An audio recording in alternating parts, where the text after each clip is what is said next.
Welcome back to the Opie and Anthony Show. One of the co-hosts is choking. Opie's swallowing something. And, of course, we're back. We have Larry the Cable Guy in the studio. We haven't had you on in a long time, man. No, you know what? When was the last time I was here? Last year. Last year. Was it last year? Yep. Yeah, it's been about a year.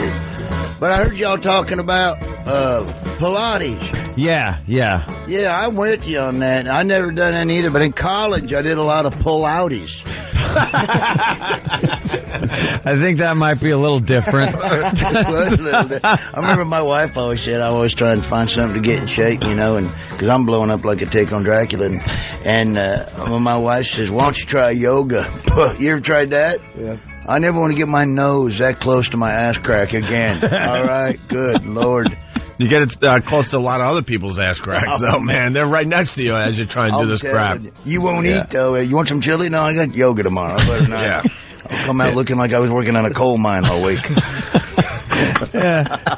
Apparently, Ope's trying that out, that yoga thing, and nah. Sorry. I'm with you. That's not for me. You're all getting all I picture is a room full of people on mats on all fours with their noses too close to someone else's rear end. And like you said, you're twisting in these positions where you're kind of losing gas, and the room stinks. And someone else is saying that those sounds are something different than farts too. Oh, maybe in the ladies. Yeah. I understand. Yeah, that's... Some yoga experts are checking in. So, you do anything to stay in shape, Larry? Oh, well, I went jogging a couple weeks ago. Yeah? I didn't want to. My car broke down in a crappy neighborhood. I lost 8 pounds in my CD changer. But, you know, it's just tough. You know, you try. I was getting kind of worried because, you know, I just like food. And I went in for a checkup a while back, and the doctor, his eyes were just, and he's like, "You need to lay off eggs." And I'm like, "Oh, damn, is my cholesterol bad?" He said, "No, your farts are killing it." And, but I tell you what you shouldn't do is eat in bed. No. Because that'll kill you. And I remember I fell asleep with the fondue pot on a couple weeks back and woke up and had third-degree cheese burns on my testicles, and I still ain't found the fondue forks.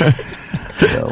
And perhaps there are certain foods maybe best suited. Maybe not. Well, I'm not doing that anymore. I took the rotisserie off the headboard and everything, so I'm done with that. Yeah, I'm finished with that. But, no, it's good to see. I got to tell you, I'm kind of groggy today. Ever since they moved that TV show Friday Night Lights to Wednesdays, I just don't know what the hell day it is. It's bizarre.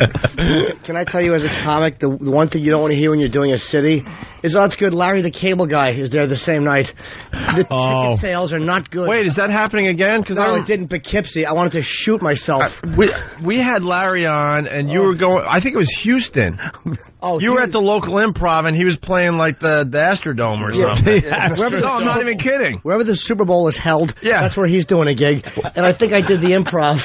And I wouldn't draw in Houston if every other comedy club in Houston blew up, and mine was the only one that was available. But when you're competing against him, it was in Poughkeepsie, he sold so many seats, he had to come back 2 weeks later and do the same venue when it was available again. You know what, Poughkeepsie was nuts. Poughkeepsie, we did, I went in, I did 2 nights, 2 shows a night, and then I came back 10 days later and did 2 more shows. That's pretty cool. I tell you what, Jesus Christ. Good fans up there. You do have a rabid following. A massive following. And so does he. He's kind of... Well, yeah, you know, but literally rabid. They bite, they give you diseases that kill you. Yeah. A little different, Larry. Yeah, if you want to compare our followings, picture Fiji and China, if you want to go like numbers-wise. I actually do a room in China and kick ass. I was just going to say, Jesus Christ. Get that done. Yeah, you just have a ridiculous following, and what do you attribute that to? Well, you know, there's a lot of comics out there. I mean... Well, you know what? I don't know. I think I just kind of struck on something people like. You know, I've always just learned, you know, you be good to your fans be good to you. And, I mean, I honestly love them to death. I mean, it's kind of like a family reunion sort of when I show up. I'm just on stage and doing one-liners and having fun, and they really don't care what I do. They could care less about the political correctness. I think, and as you find out, the more that you go through your career, people, they're sick of that crap. They want to come out and laugh, and they don't want to be preached at. They don't want somebody to act like they're better than them. They just want to pay money and laugh. and I think I provide that, and they're just good crowds, and of course I've built that following throughout the years. Yeah. So it's not like I just showed up and overnight. go see this guy. Larry, I just want to jump in. You say that they're sick of the political correctness and they want to come out and just laugh and stuff. We truly believe that is the exact same thing with radio, but for some reason the media has gotten a hold of this radio thing, and they think everyone should be nice and not make fun of particular groups. Well, the media thinks that they know better than anybody else. But our audience is like, no, this is why we listen to you guys. It's refreshing. You're saying stuff that we wish we could say to our bosses and to the people around us, you know? Well, it's like, I forget who was, but them other people got fired for doing a Chinese joke or something. Oh, yeah, JV and Elvis. Yeah, those guys. Meanwhile, you got Chinese people calling up going, oh, that sucks, man. Them guys are funny. Right. Yeah. But you had one guy, but it's just all of a sudden it's almost like the media is like the super minority media are the ones making the rules for everybody else, and they shouldn't be doing that. Picture you're playing in front of a packed crowd of your fans, and 3 people walk in and say, well, I don't like what you're saying. Everyone leave. And it's like, well, wait a minute. We're thousands of people enjoying what's happening here. Yeah, where's their voice? Why can't we? They don't get to be heard, But for some reason, with radio, the people get up and leave. They don't. Right. There's no backbone in especially the corporate world. There's no backbone. People obviously don't write letters when they enjoy something. It's just when something pisses them off, you know. And it's so frustrating that such a small minority of people that get offended and their feelings hurt have such power. You know, it is. It makes me madder than a midget with a yo-yo. You know, I mean, but it's like when I was up. Let me tell you something. Like I was up in North Dakota. They're suing the NCA, North Dakota University, because the NCA wants them to get rid of the Fight and Sue. And everybody up there wants them to keep the name, including the Sioux. The Sioux, right. Except for one guy up there. And, of course, the media, they're the guy that they're pulling for. And it's like, you know, if everybody else wants it, then why does it... Why? I just don't understand why the media... Who died and left them God? Yeah. I don't understand it, you know? They'll go, well, that's offensive. Well, to you... Yeah. But not to all the 80% of the people watching it. Yep. If you don't like it, don't listen to them. Don't listen. Turn it off. You know what? Yeah, I don't get it. But I think that's what, the crowd's like. I think when you go up and you do your act and you're funny and you give them a good show and you don't apologize for anything you do, because the minute you start apologizing, they know they got you. They know they got you. So they can kiss my ass. You know, I'm not apologizing for nothing. If it's funny, I'm doing it. And the only people I got to make happy are those people buying those tickets. And, I think you feel the same way. So. Absolutely, man. With you, I don't know David Cross. I met him once. There was an ongoing thing with you guys, and I don't know I don't know the detail. I just know that there was an ongoing battle. Did he attack you, or did you attack him? What happened? You know what I would say? That there was no battle at all. And I've always said to this day, I've always thought he was funny. I watched his shows. My wife loves his shows, and.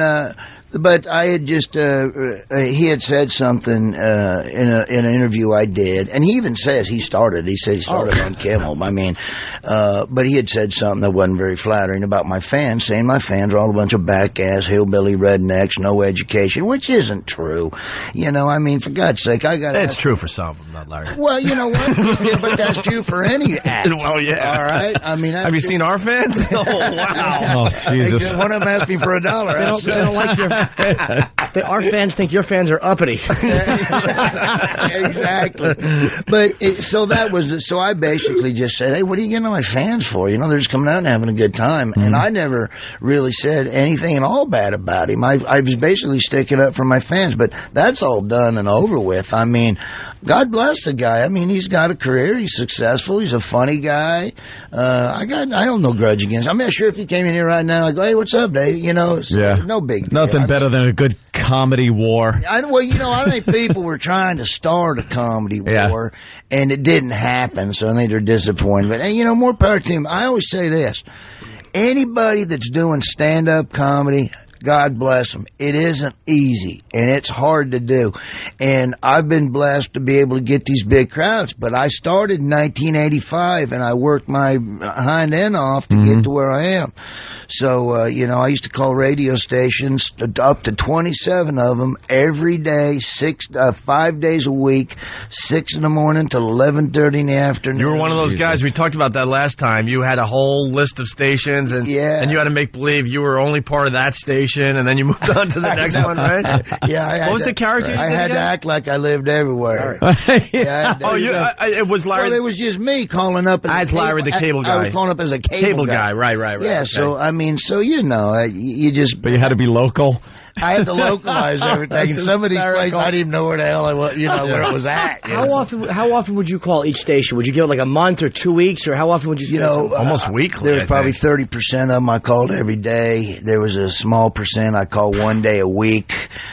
Every day, though, I was the least I would do in a day would be 8. 8 stations. Yeah, and the most I would do in a day would be like 14. But some of them, were just 1 day a week. Sometimes you just call on Friday. But your Friday was always your big day, because everybody wanted you on Friday to do like a weekly wrap-up. Right. You know? What's going on? Dude, so you're writing jokes. You're up at 3 in the morning going, oh, damn. And the funny thing about doing that was sometimes you're just tapped. There's nothing going on. You're nothing. Just tapped. And so I go, well, this really sucks, this commentary I've written. I'm going to act like I am hammered. And so I just call up, hey, fellas. And you think it's like disaster. You're just acting like you're hammered through the whole thing, and then you got friends calling you up, dude, it was hilarious. I had nothing. Yeah. I know, exactly. How did you remember what you did? Because I actually thought of him when I was in the Midwest recently, because I think he's legendary for doing that as a comic. He's getting up radio stations, an animal. How do you remember what you said? I forget what I said here, and I'm only here. How do you remember what you said on this station? Oh, I said it last Tuesday when I called them. Oh, no, wait, was that Wichita? How do you... Well, when I was doing those, I wrote out a script.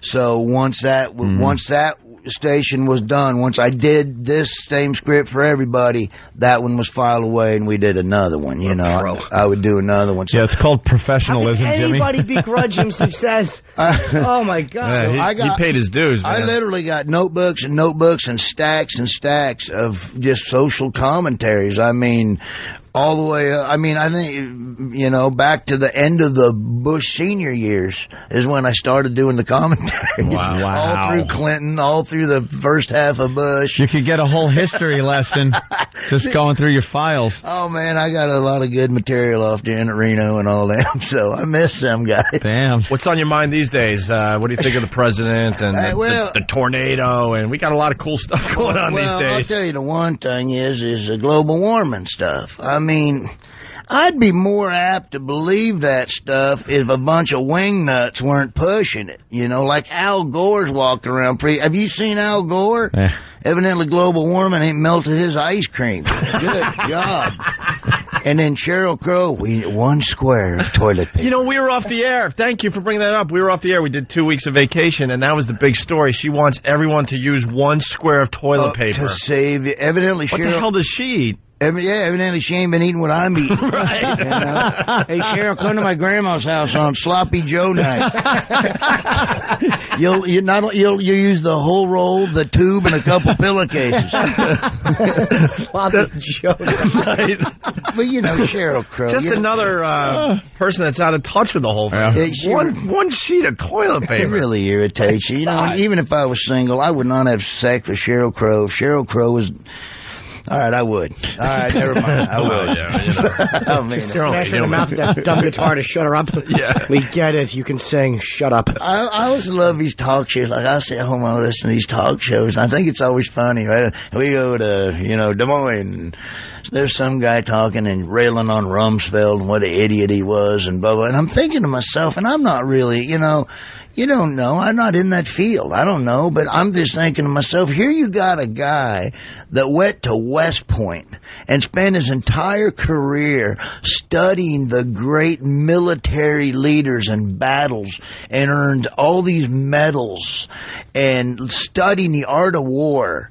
And yet, Ricky, the assistant manager from Radio Shack, is calling him an idiot. You know, Ricky, let Ricky run the war. He knows what's going on. You know, I just see, our take on that is like we do that stuff obviously, but we have these in front of us, microphones, so we're experts. Right. Exactly. You get a microphone in front of you, you're now an expert on everything. No matter what you say, you're right. Because you got a microphone. Exactly. Yeah, oh, man, that's that really funny, man. That's hilarious. Too goddamn true, man. I was another one of the blue-collar guys who I only met once or twice who I love, Ron White, who just, all he does is drink. He's the greatest. I know. I heard he's flying, is he like flying private planes? I hear he's really enjoying life. Oh, he's enjoying life, but I'll tell you what, Ron has not had a sip of liquor in 132 days. Oh, cool, man. Yeah, I think it's 132. He was slurring when he said that. Can I point out that's how you know you're an alcoholic when your friends go, it's been 132 days. And we're hoping he can make 140. I got a joke about Ron. I said, I went over to Ron's house and he's got like a diploma above his office, and I didn't even know he went to college. I said, well, what college did you graduate from? He goes, no, that's a liquor license. All right, that makes sense. You guys now, I mean, obviously you're doing very well for yourselves. And your audience, I think, seems like the type of audience, like ours too, wants that credibility, wants that, down to earth kind of, you're not getting too high and mighty, and they know, ours especially, to pull us right back down, to earth if we start thinking we're a little too, do you find it hard though, the more success you get, to keep relatable with the audience? Well, no, not at all, and I'll tell you why. It's just like, I've got the same friends I've always had before this started. I mean, my two best buddies in the whole world are my buddy Brad Ward from Sanford, Florida, who looks just like me, and his southern accent, you can't even understand the guy. And my other good buddy is Marty Hill from Tulsa, Oklahoma, who's a cattle auctioneer. And they're my two best friends, and they have been, and we always hang out together. I live in the same place I've always lived. I just moved one house down. My brother lives in my old house. I haven't moved to L.A. or New York, so I keep it pretty grounded. I imagine that one house down is a little nicer than the house you left. It's a mini mall. Is it a little better than your... I'm not going to sit here and listen to that. Mini mall. It is right. You moved into the mall, right? Very good, Jimmy. No, it is. Hey, it is bigger. Obviously, it is. Come on, we love you. Not going to give his brother the big house. We love you, but we can't let that slide. No, I think that other house is a little nicer, man. Well, it is. It's a couple thousand square feet bigger. All right. But I'm just saying, I haven't really bought myself anything too extravagant. But I mean, I like nice things. I mean, who wouldn't? Every so often you go out and spend some money. Yeah, but I really haven't changed much else. I mean, I dress like this because I like dressing like this. It's not because it's for show. I mean, I live in Florida. It's hot. I love wearing sleeveless shirts. So, boom, I do it. So, you guys, what is your crowds? Like, you're doing, like, in a lot of 5,000-seat venues. Are you still doing, occasionally you're doing, like, better than that, right? Oh, I've been, for the last 3 years, I've been on an arena tour. Yeah. So. Hey, 3 years, Jimmy. A 3-year arena tour. He's going to hang himself, Larry. Don't do this to him.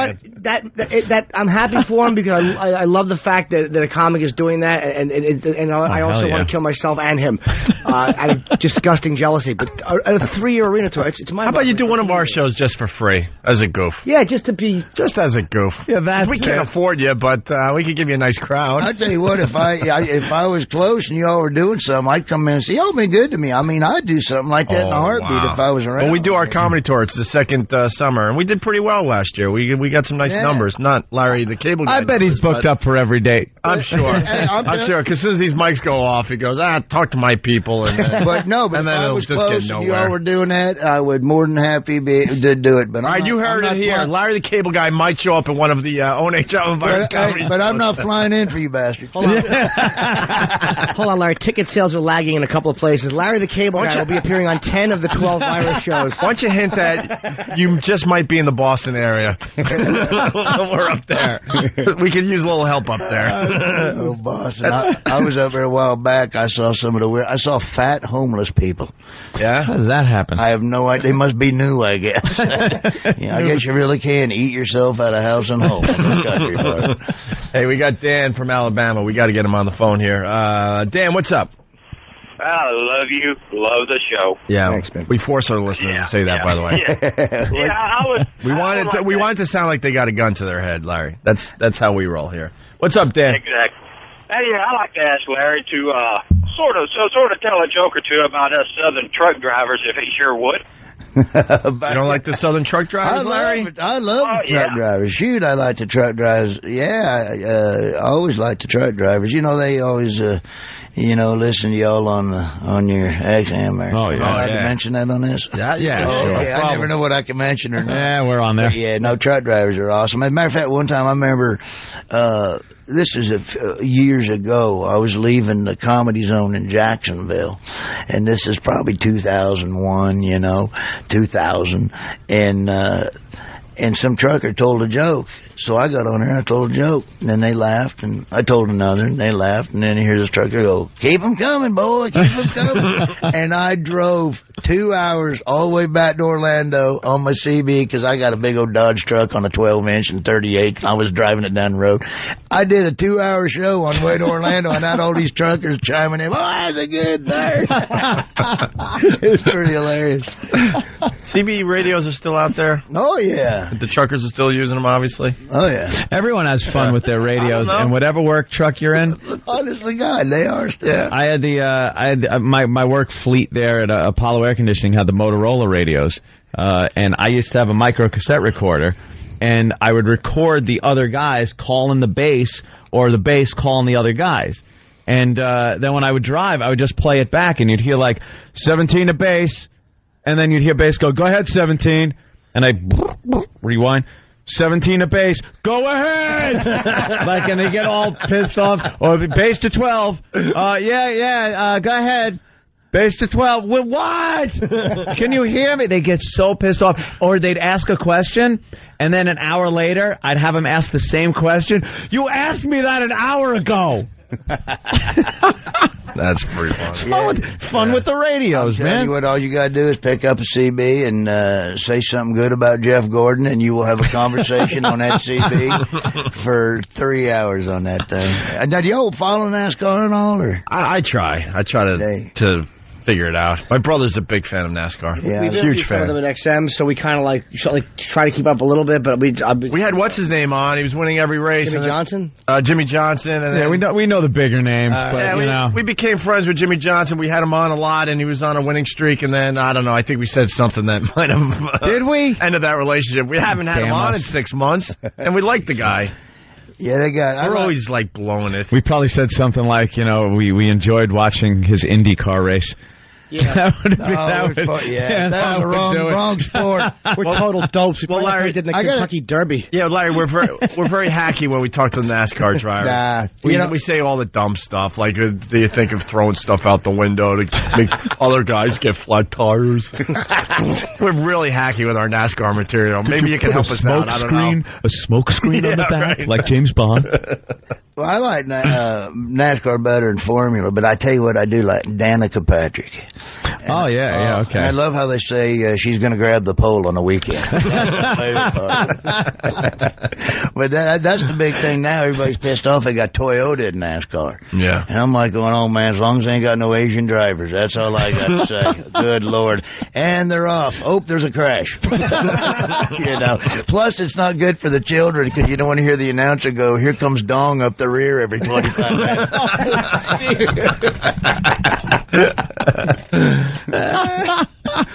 There you go. We can update our NASCAR material now. Yeah. I can say that joke. I got an Asian wife. Oh, there you go. Yeah, see? Apparently that doesn't wash. Who knows? Who knows No, what washes? I really don't. Doesn't wash with JV and Elvis. I really don't, but she likes crab rangoons. Oh, okay. Well, close enough. My wife We got to get Larry out of here in a few minutes because he's doing like another 10 TV shows today, and who knows what. Yeah, we'll be seeing him popping up on the monitors behind us. What show are you doing today after us? You know what? I'm doing Regis and Kelly. Oh, that's cool. That's a good show. And then I'm doing Coleman tonight. Very cool. And did you happen to see me on Leno on Tuesday?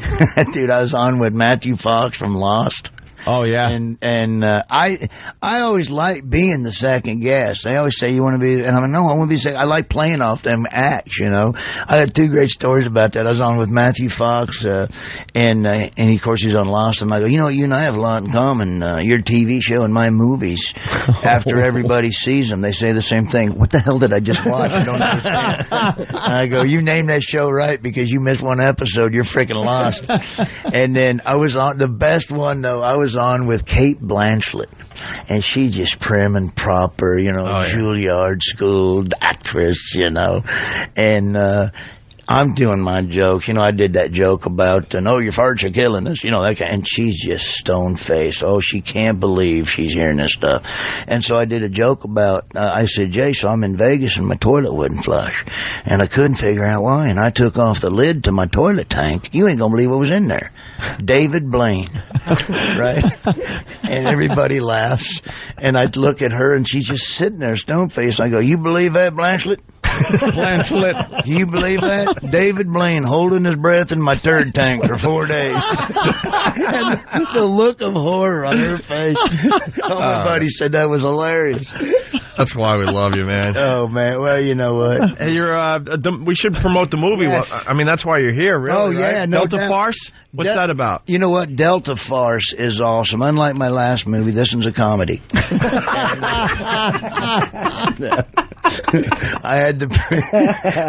had the premiere at Andrews Air Force Base, whereas Health Inspector, we had the premiere at Abu Ghraib.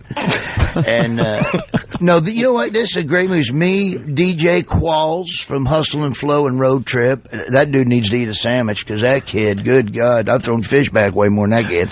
He's like 6'1", 50 pounds. And Bill Engvall. But, we get sent off to Iraq. They think we're soldiers. We're not. We're basically just out shooting guns at an armory, and we get mistaken as soldiers.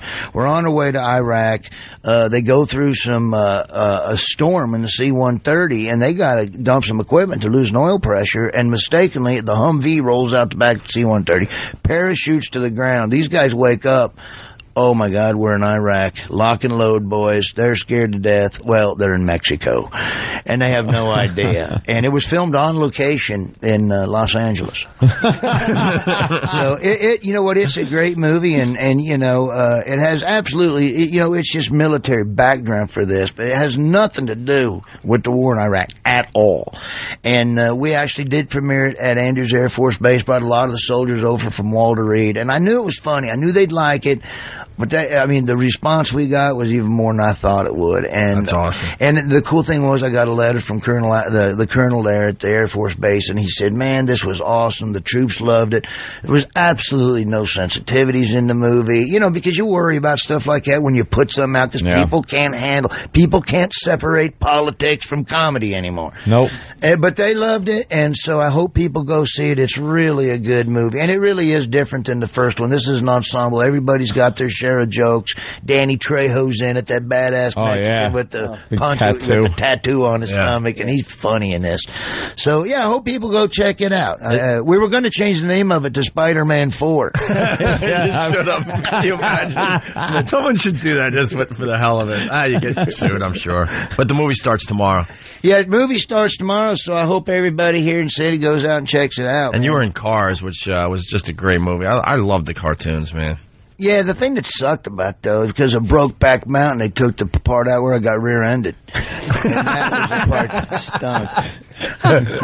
stunk. No, that was a cool. You just put a scratch on my scratch. Yeah, I do that to little kids. They'll come and they go, "That was out. Mater," and they go, "No, it ain't." And I go, "Hey, you just put a scratch on my scratch." Ah! They freak. That's pretty cool. Awesome. Groupies? Huh? I know we got to take a break. Right? Do you get groupies? I have women. I have groupers. Women with fish faces. That's what I have. LarryTheCableGuy.com. LarryTheCableGuy.com. And you got the CD out as well. Morning Constitution? Morning Constitutions is my brand new CD, so I hope people go check that out. And I wanted to just thank you all for having me in, man. Thanks for always supporting me, and I'm really happy with all Well, you're going to return the favor. You're going to be at one of our shows, right? Let me tell you something. Like I said before, I live in Florida 6 months a year, in Nebraska 6 months a year. So You know, if I'm able to do it, by God, I'd love to. How cool would that be, though? Out of nowhere, he just walks on the stage and does a few minutes. If he can't make it, there's another character that I've been working on called Jim, the DirecTV employee. I'll be happy to chime in. I've heard of it. It's been making the waves. Larry, it's always a pleasure. You're great, man. Yeah, thanks a lot. But you don't need to hear that. You do 10 shows a day. 3-year arena tour. Yeah, 3 years. How many people the most you performed in front of? Live? Well, the biggest crowd I've done so far. I'm just asking this question to really bum him out, by the way. So even if it's, make the number really high. Well, the biggest crowd I've done so far was oh man, where was it? It was in the Georgia-Florida line there. I can't remember where it was at, but 15,000. And then, so that was the biggest blue collar ever did, all 4 of us together. This was really awesome. Talk about nervous. Oh, man. We did the final rehearsal before our 3rd movie at the Gaylord Center in Nashville. Still hold the record today. We beat Elton John and Billy Joel. We did over 21,000. Oh. And, dude, it was nerve-wracking. I mean, you shouldn't do comedy in a walk big out arena in like front that. of 21,000 people. It really throws your timing off a little bit. Would you guys revolve closing, or would you guys have an order that you did set? No, we had to set. I think I closed it off, and Jeff came up and said, "Hey, you want to close this show this time?" And he goes, "I am sick and tired of following everybody." And he had a point. He's going up, and we're all doing our best 15 minutes, and Jeff's got to go up after it, and he's like, "I ain't following you guys anymore," And he could do it easily, but he didn't do it. Right, there you go. We got to get you out of here. He's got to get to Regis. He's got a car outside. So it's LarryTheCableGuy.com to get all your info, basically. But Delta Farce starts tomorrow. Delta Farce starts tomorrow. Go check it out. Thanks for having me on. And I got to do this. It's in my contract. Get her done. Get her done. There you go. Larry the Cable Guy. It's the Opie and Anthony Show. Once again, I want to thank Larry the Cable Guy for stopping by. Of course, after Larry the Cable Guy left the studio, we ran right down the hall to see what was dumped. Right. Because he was doing some of his jokes. He was doing that he does jokes? in front of tens of thousands of people that laugh and find it hysterically funny. He's been on a 3-year arena tour, doing the exact, not the exact, but some of the jokes you heard on our interview with him. Mm-hmm.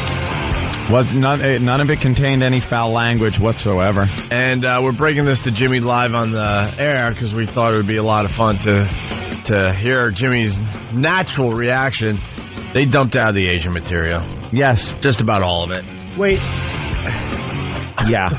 They dumped out, did they jump out of the driving reference? All, pretty much all of it. I believe, yeah. Pretty much all of it. They dumped out of, yes.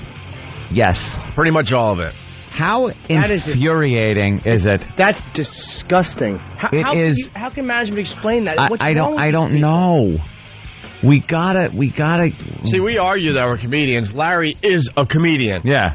There's no argument. That's what he has been doing since 1985. Get me that crappy Dat Fan material. Wow. Get me some of that stuff and just play it. Can we play that? Margaret Cho. Hey, I want to do a 5 o'clock funnies at 8:30. Get some Margaret Cho. Mm-hmm. Get some doing Dat her mother's Fan. accent. All she does. My mother talking like that. But she wouldn't have an act if it wasn't for making fun of her mother's accent. I bet that just got dumped out of. I bet you doing that just got dumped out of. Yeah, they're just... I bet it did. They're uber sensitive. It did? Yeah. You cannot do a stereotypical accent Jimmy's from any other ethnic group without it being dumped out of. Wow. And if Dat Fan or Margaret Cho came on this program and did it, I assume they would let it fly. Yeah, it would be fine. I don't know. They're basing freedom of speech on ethnicity right now. I'm just going to tell you, I'm embarrassed for the station. I'm embarrassed for this country. I'm embarrassed for the Asian listeners of this radio show. I'm embarrassed for Earth. I'm embarrassed for the Asian listeners. I'm sorry, but this company has decided that you can't handle Asian humor. You can't handle where a joke might make fun of an Asian stereotype. Wow. I'm sorry. I have to apologize to the Asian listeners that do listen to our show, and they do. And they do. People on XM caught it. Yeah, they did. So now we have to take it off the air and put it right back on my drive home where it belongs. Wow. Excuse me? The fact that a reference to an Asian person driving would get dumped, it's almost, it's like, I'm boggled. You know that a company would allow themselves to be beaten that badly by a special interest group. I mean, beaten, not like victorious, but beaten like the way you would beat a naughty child or an animal. To be beaten that badly by a special interest group is embarrassing. Isn't it amazing? That is one step above being called out by a chicken for doing the chicken crosses the road joke. It's that old and of a joke and that silly. Why? Let's try this. Hi, I'm gay. Hi. Well, where's the joke? Let's see it. Wow. Well, we got a gay voice. I just did a gay voice. Well, we got a big meeting with the new boss next week, so we'll take it to the top and some discussion and see where we can get. This goes to the top because I mean, now you're just insane. Larry the Cable Guy should be able to do whatever the hell he wants with his humor on our radio show as long as it doesn't break any FCC regulations. I don't fault Al. That's as simple as it gets. Al has been pretty good with the. I don't blame Al. It's coming from above. I blame Al for just being an ass. Wait, can we do But hi, this is Mr. Steinberg. I'm a Jewish fella. Well, why not? I'm just curious. Maybe if you did it in a Jewish accent. That's the best I can do. I don't know what that was. I thought you were doing Asian again. No, it might have gotten dumped because he might have mistaken that for Asian. No. I'm a Jewish fella. No. Are you? Jews are okay. Gays are okay. How y'all doing? I live in Uptown. Look at Jimmy. And then Iraq types and clicks and tries to see if it got dumped. Just uber the black one was okay to the Asian stuff right now. That was okay. I didn't know it was bad. It's okay for now, but then now that you told all the special interest groups that it's easy to get to you, of course now all the other groups are going to jump on board, and eventually all that stuff you just did will not be okay. How about this? I don't know what that means. That was Swahili or something. All right. Hey, listen, we'll bring it to the top next week.